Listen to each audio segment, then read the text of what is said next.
Good day everyone, I'm Argeline Aram, BTLAD 3B students. Before we start to our discussion, let's recap first.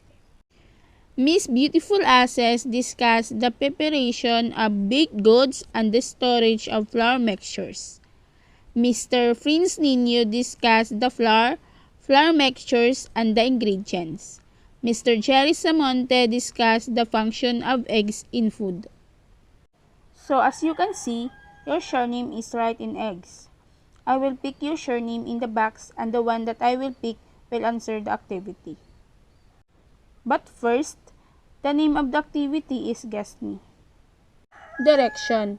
Guess the picture that showed the different method of cooking eggs, and if you can't answer the picture, you will face the consequence. Consequence, you will sing the 4 eggs or you will dance the itlog na pabilog-bilog. So, let's start. Number 1. The answer is scrambled eggs.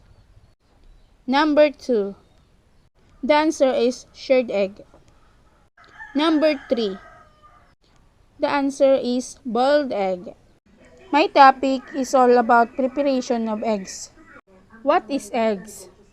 Eggs are laid by female animals of many different species, including birds, reptiles, amphibians, a few mammals, and fish, and many of these have been eaten by humans for 1,000 of years. Eggs are an excellent source of healthy fats and protein to keep you feeling full. They are also very easy to prepare and relatively inexpensive. Studies reveal eating eggs can help people lose weight because they contain just 75 calories but 7 grams of protein each, simultaneously satisfying and satiating hunger. Plus, one egg only has 5 grams of fat and offers iron, vitamins, and minerals. It also has disease-fighting carotenoids including lutein and zeaxanthin, which may lower risks of macular degeneration, the leading cause of blindness in elders. There are 8 chicken egg anatomy. Air cell, eggshell, yolk, germinal disc, vitelline membrane, chaliza, thin albumen, and thick albumen. There are 5 composition of eggs, and that is percentage, water, protein, fat, and ash. The whole egg has 74 water, 13 protein, 11 fat, and 1 ash. The yolk egg has 48 water, 17 protein, and 33 fat, and 1 ash. And white egg has 88 water, 11 protein, 33 fat, and 1 ash also. Different method of cooking eggs. The first one is scrambled eggs.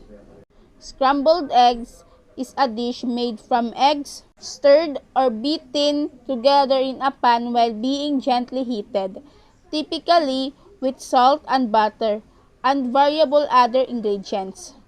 Also, scrambled eggs can be prepared with or without the addition of milk, served with bread toast, cooked ham, bacon, toasted mushroom, etc.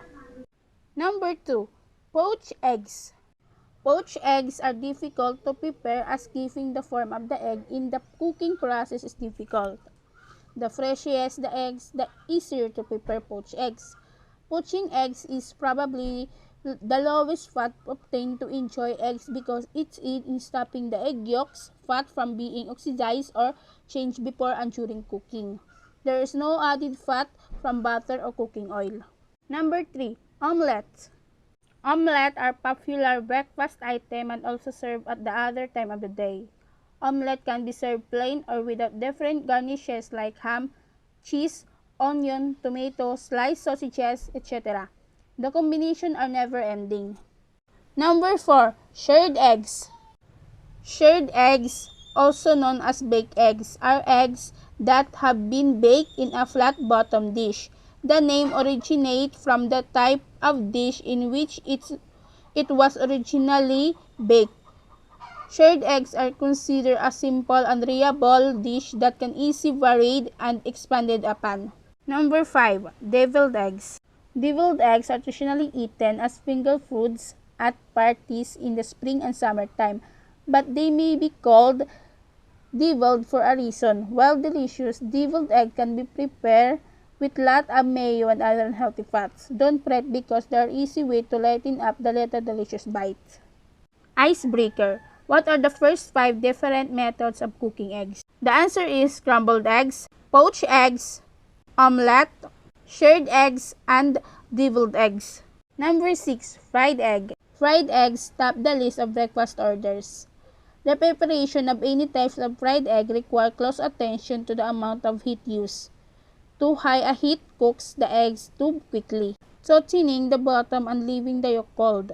The temperature should be sufficient to allow the egg to cook to the desired degree of tenderness without being touched, yet heating the white and yolk truly. There are 4 types of fried eggs. A. Over easy. Egg is cooked until the white is set and then flipped over the cook until the white is firmly set but the yolk should be soft. B. Over fried. Egg is cooked until the white is set, then puncture the yolk. Flip the egg over and cook until both white and or yolk is cooked firmly or yolk is still soft. C. Basted egg. Egg is cooked without flaming and the yolk is basted with hot fat or butter and cover the pan to steam slightly. The egg yolk is slightly whitened and the white is firmly set and yolk is truly heated by soft. D. Sunny side up eggs. Egg is cooked without flipping until the white is set firmly and the yolk is cooked softly. Number 7. Custard. Custard is a variety of culinary preparation based on the sweetened milk, cheese, or cream cooked with egg or egg yolk to thicken it, and sometimes also flour, cornstarch, or gelatin. Depending on the recipe, custard may vary in consistency from a thin pouring sauce to a thick pastry cream used to fill a clear. Number 8. Boiled egg. Boiled eggs are one of the most widely used types of cooked eggs. This use, however, is not always at the breakfast meal. There are 2 types of boiled eggs. A. Soft-boiled cooked egg. Soft-boiled eggs have a firm white and warm, runny egg yolk, prepared by gently lowering the egg into boiling water for around 5 to 6 minutes. Soft-boiled eggs are served in egg cups where the top of the egg is cut off with a knife or spoon and eaten by using a teaspoon to scoop the egg out. B. Hard-boiled cooked egg. Hard-boiled egg have a firm white and firm egg yolk, prepared by gently lowering the egg into boiling water for around 10 to 15 minutes. A hard-boiled egg can be served both cold or hot and served to a guest after peeling off the eggshell. Icebreaker. What are the 4 types of fried eggs? The answer is over easy, over hard, basted eggs, and sunny side up eggs. What are the 2 types of boiled eggs? The answer is stuffed boiled eggs and hard boiled eggs. Properties of eggs. There are 2 coating agents, French toast and fried chicken. There are 2 thickening agents, pudding and custard. There are 2 binding agents, chicken croquettes and meatloaf. There are 2 leavening agents, angel food cake and souffle. There is 1 emulsifier, and it is mayonnaise. And also, there is other uses for eggs, and it is shampoo and meringue. Generalization. Eggs are excellent source of healthy fats and protein to keep you feeling full. They are also very easy to prepare and relatively inexpensive.